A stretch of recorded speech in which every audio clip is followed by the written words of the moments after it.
Kayaknya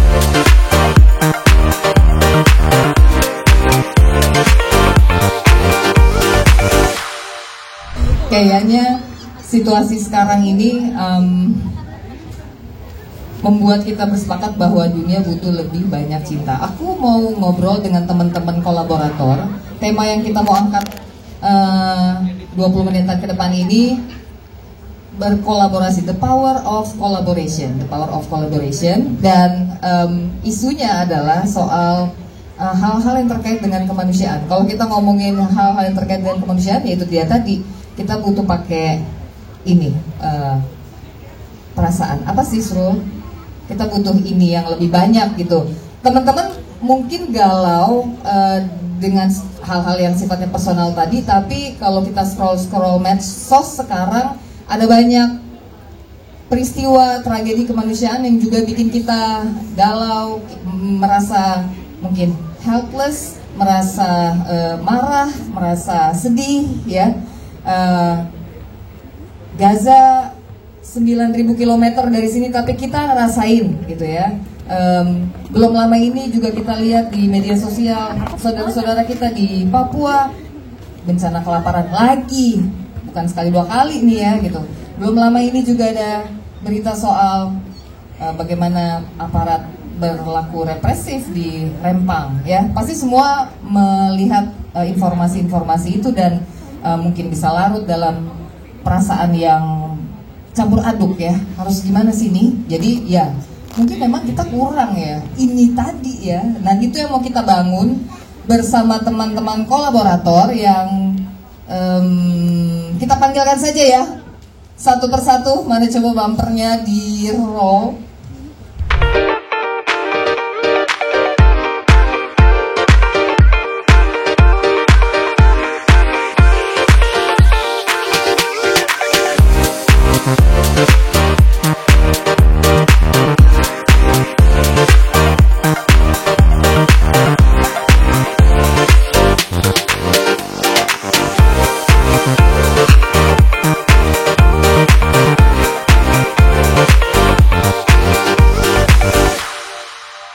Silakan, mari kakak-kakak, abang-abang semua. Udah pada dengerin podcastnya belum? Jubir Satwa. Baru kali ini nih ya, ada juru bicara Satwa, ya kan?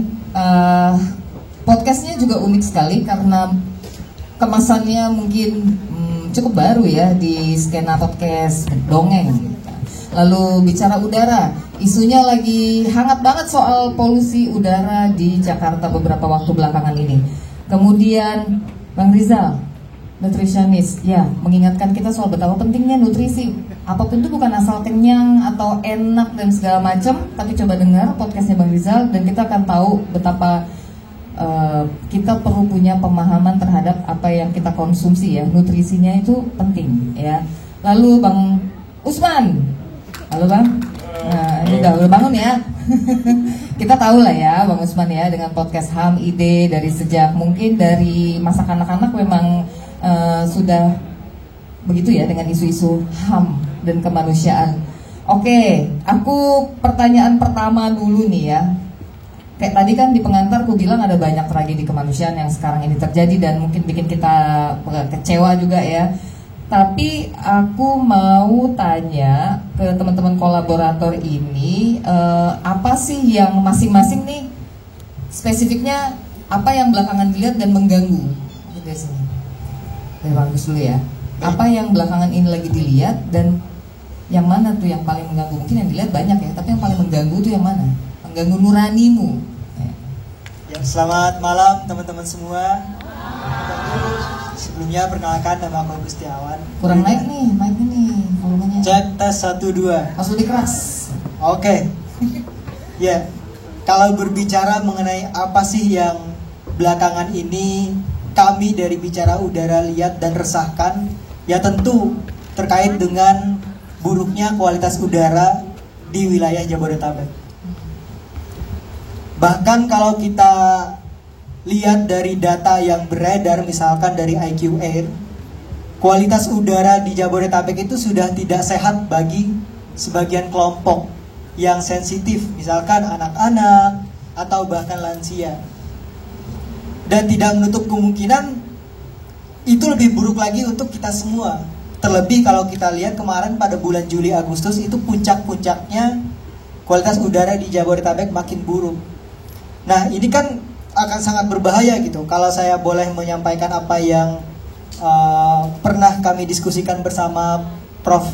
Heru, seorang guru besar FKM UI, beliau menyatakan bahwa dari 10 penyakit yang ada di Indonesia, penyakit terbanyak yang ada di Indonesia, 5-nya ini berkaitan dengan respirasi atau pernapasan. Bahkan kalau dihitung-hitung, berdasarkan klaim dari BPJS, setidaknya ada 18 triliun untuk pengobatan penyakit respirasi ini. Dan tentu salah satu penyebabnya adalah buruknya kualitas udara. Nah, ini yang menjadi concern kita bersama. Apalagi kalau kita misalkan datang ke daerah-daerah yang barangkali bisa dikatakan cukup pinggiran, slum area atau apa, coba kita ngobrol sama warganya, mereka tidak tahu terkait dengan polusi udara. Tetapi mereka merasakan dampaknya. Pernah saya tanyakan, pernah batuk nggak? Pernah, bahkan berkepanjangan 1 bulan, 2 bulan. Nah, ini kan menjadi satu ironi gitu di tengah perkembangan teknologi yang sebenarnya bisa saja kita semua ini mendapatkan akses terhadap informasi akan kualitas udara. Jadi saya kira demikian perhatian dari bicara udara belakangan ini. Dan sebetulnya udara bersih itu hak kita semua ya. Betul, udara bersih itu hak kita semua. Karena mau kita duduk, mau kita berdiri, kita tidur atau bangun, kita pasti bernafas. Dan udara yang kita hirup, kalau buruk, ya jelas akan mempengaruhi kesehatan kita. Saya kira demikian. Lanjut nih, gimana Kak dirimu? Oke, halo teman-teman. Hai, kalian kok kuat banget sih? Aku kedinginan dari tadi. BTW. Aku Liana dari Garda Animalia. Mungkin ketika berkaitan dengan isu kemanusiaan kami juga ada kaitannya. Walaupun secara khusus ya kita bicara soal spesies satwa liar. Mungkin teman-teman udah ada yang follow Garda Animalia. Jadi kita memang udah, terima kasih loh Kak. Teman-teman juga ya bisa follow Garda Animalia untuk lihat isu berkaitan dengan spesies satwa liar. Jadi sebetulnya antara satwa liar, manusia, bahkan lingkungan hutan gitu ya, itu adalah satu kesatuan yang nggak bisa dipisahkan. Kalau misalnya kita mengenal konsep ekosentris, yaitu adalah satu hal yang menandakan keterhubungan ketiga hal itu gitu. Jadi yang menjadi kegelisahan kami selama ini adalah melihat selebriti tanah air di Indonesia gitu ya, kemudian pejabat juga ada teman-teman, terus influencer juga, ya mereka itu pelihara satwa liar. Ini sebetulnya sesuatu yang miris banget gitu ya, ironis dengan apa yang selama ini coba kami sampaikan, kami kampanyekan berkaitan dengan isu satwa liar.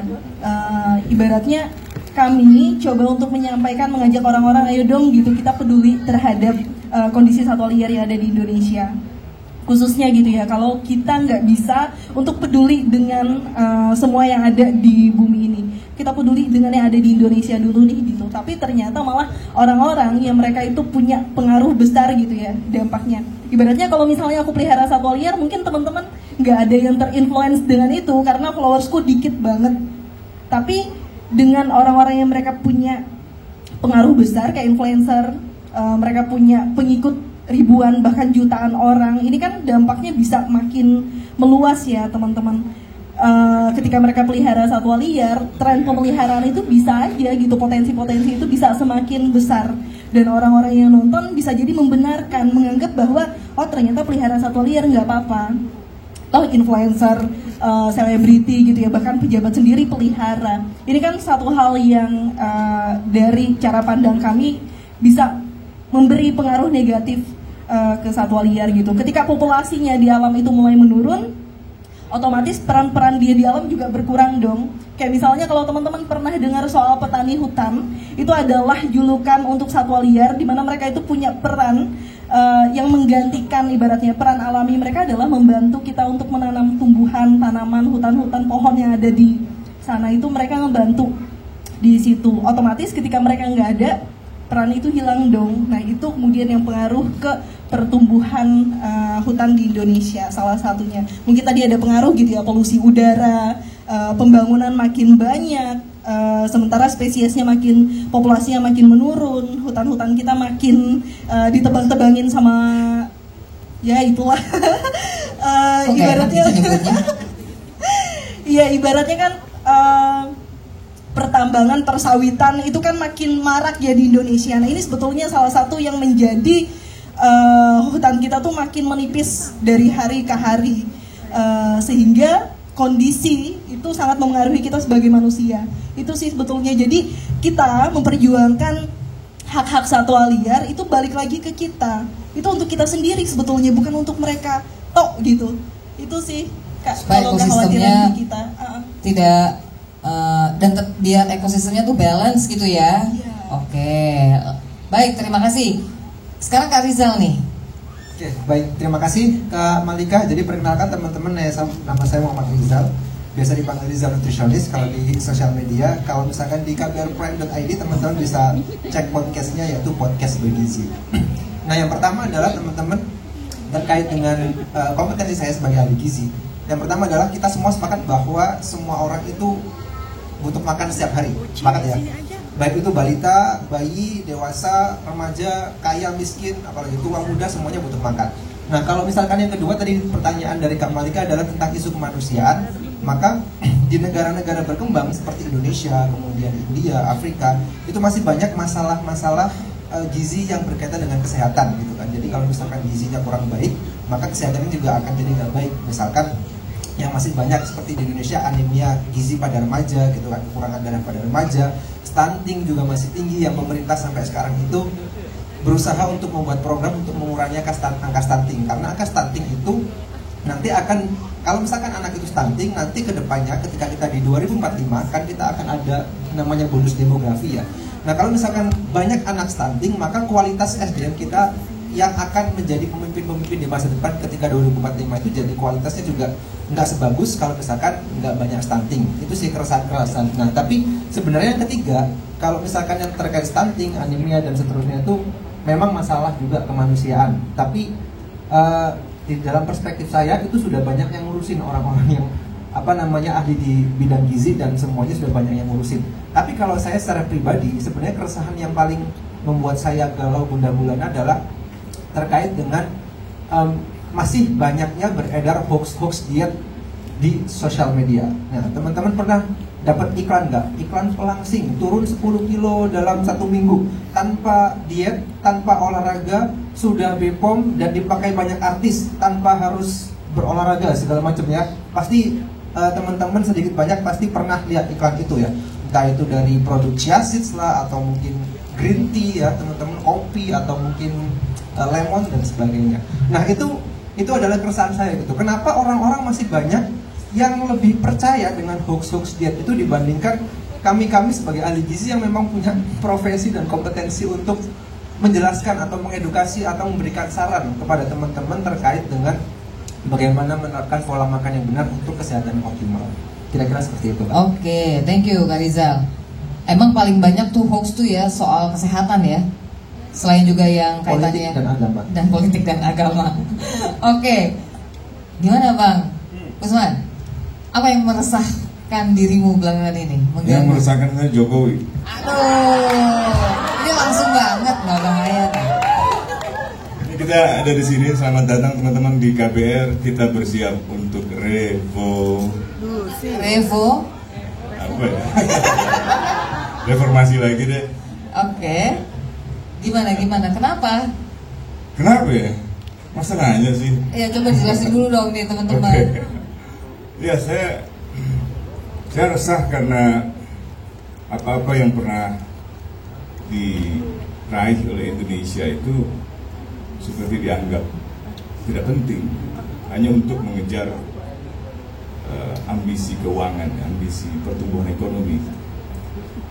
Yang dicapai yang saya maksud itu adalah kebebasan, pembatasan kekuasaan, desentralisasi supaya tidak ada eksploitasi lingkungan yang gila-gilaan, membentukan KPK, Komisi Pemberantasan Korupsi, supaya kekuasaan itu nggak disalahgunakan. Mahkamah Konstitusi supaya konstitusi kita tetap tegak gitu, untuk menghormati hak konstitusional, untuk memastikan kekuasaan itu bisa dikontrol gitu. Tentara kita supaya tetap fokus di bidang pertahanan agar kita bisa memikirkan batas-batas teritorial kita, pertahanan udara kita gitu. Bukan ngurusin politik, bukan ngurusin bisnis. Yang tadi disebut-sebut itu kan tambang sawit itu ya pejabat, birokrat, tentara, pebisnis. Oligarki ekonomi, oligarki politik itu menikmati seluruhnya. Yang disebut-sebut pejabat-pejabat yang pamer satwa liar juga orang-orang yang menikmati tambang-tambang besar.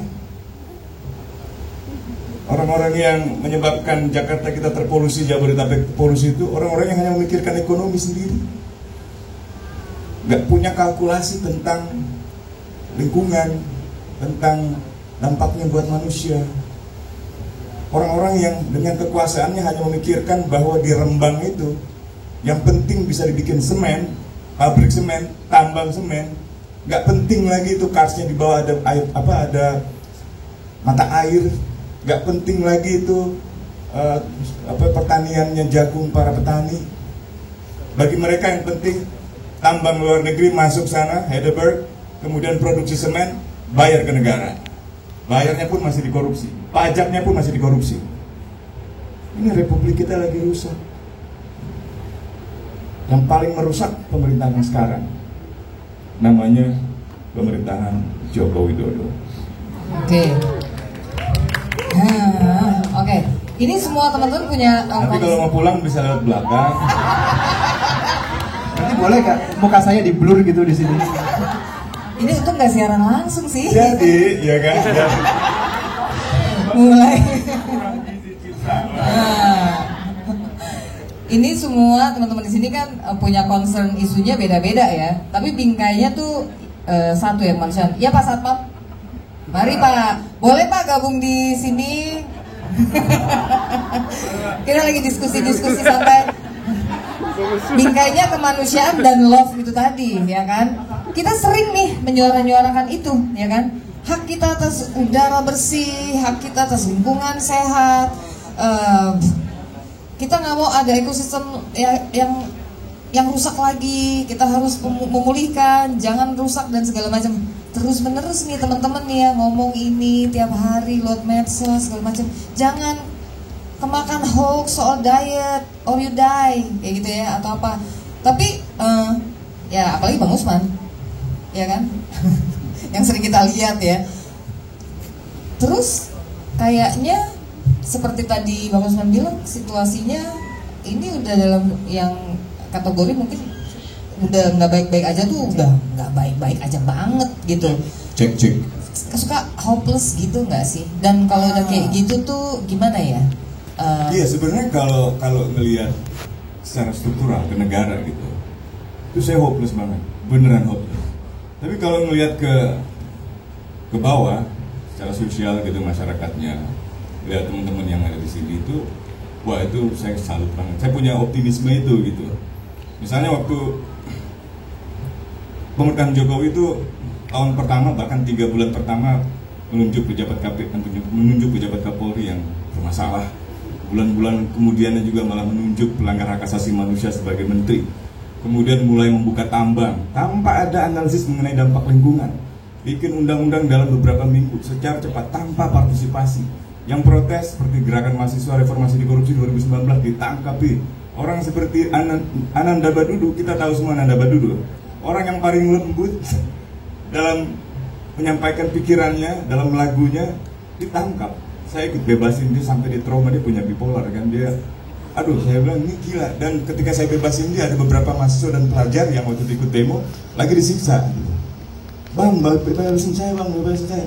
Saya bilang ini nggak benar banget ya.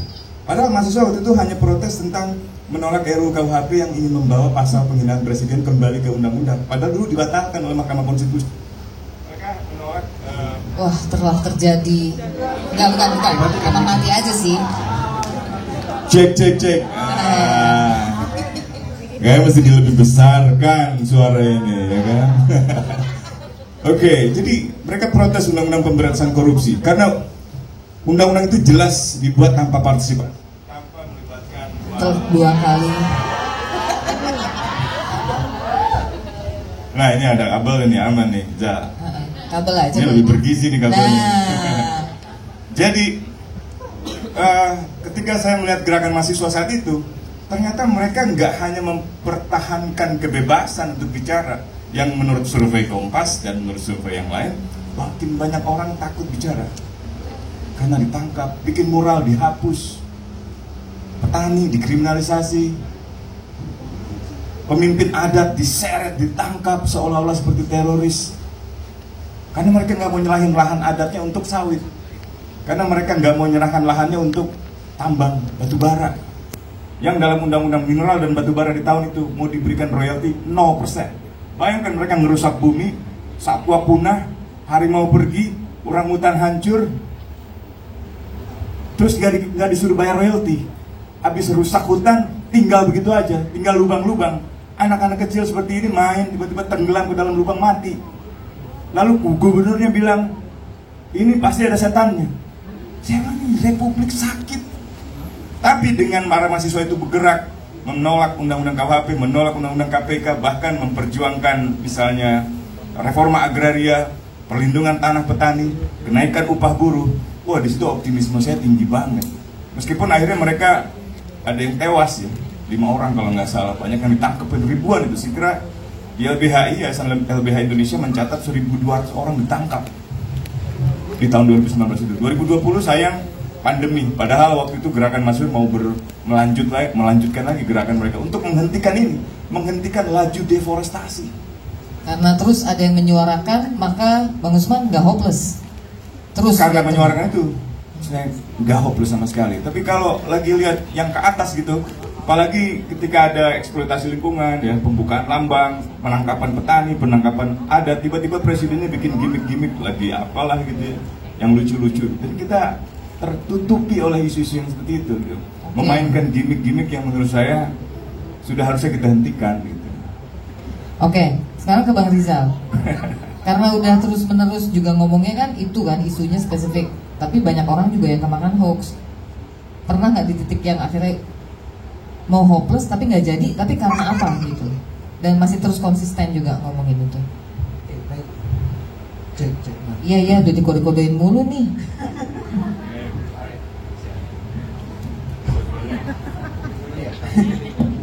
Kan dua-duanya, bener-bener.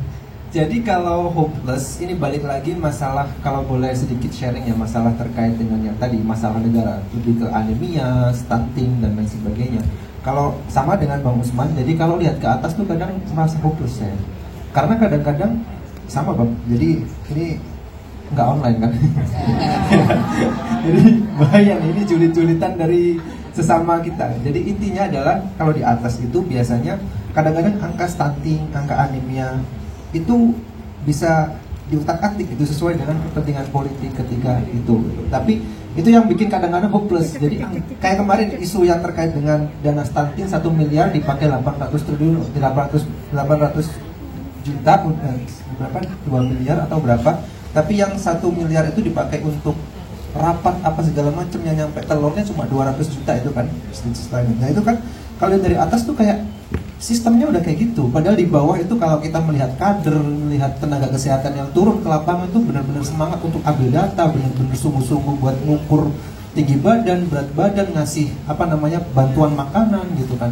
Tapi setelah kemudian mau dilaporkan, kadang-kadang tolong dong ini diganti biar ini sesuai dengan kepentingan yang ada. Jadi di satu sisi hopeless sama dengan Bang Usman kalau misalnya lihat ke atas gitu, tapi kalau di bawah kayaknya masih ada energi api yang membara untuk kita itu terus berkontribusi untuk ini. Kita jangan berhenti begitu ya, gitu. karena masih banyak juga tuh yang terus bergerak gitu ya dan menyuarakan. Gimana Kak? Sangat menyimak ya apa yang disampaikan oleh teman-teman gitu. Kalau di aku sendiri lebih ke hopelessnya tuh jelas banget gitu, karena udah ngelihat mungkin kondisinya sama ya ketika konteksnya di Bang Usman, di Bang Rizal gitu. Kalau di kita kan kayak pemeliharaan satwa liar yang itu dilakukan oleh pejabat lagi-lagi ya, itu kan bikin hopeless juga. Ibaratnya pejabat aja bisa gitu untuk pelihara satwa liar. Dan apalagi mereka-mereka ini adalah orang-orang yang punya kekuasaan.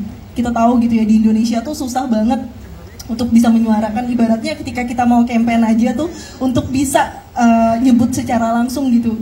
Itu kadang mikirnya tuh lama banget gitu. Pasti karena melihat ada banyak kasus gitu ya, ketika mereka bersuara malah mereka yang dikriminalisasi balik oleh orang tersebut dengan undang-undang IT lah, model kayak gitu kan. Nah itu sebetulnya juga menjadi kekhawatiran ketika kami mencoba untuk menyuarakan hal tersebut. Apalagi kan sekarang itu banyak yang bilang, misalnya nih kita tahu gitu ya,